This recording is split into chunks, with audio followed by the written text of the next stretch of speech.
প্রসাদ বিতরণ হয়ে গিয়েছে, আর অল্প একটু আছে।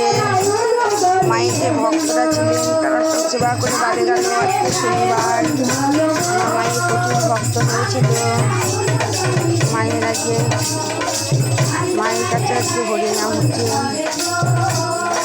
খিচুড়ি বিতরণ হয়ে গেছে, ভক্তরা আসছে।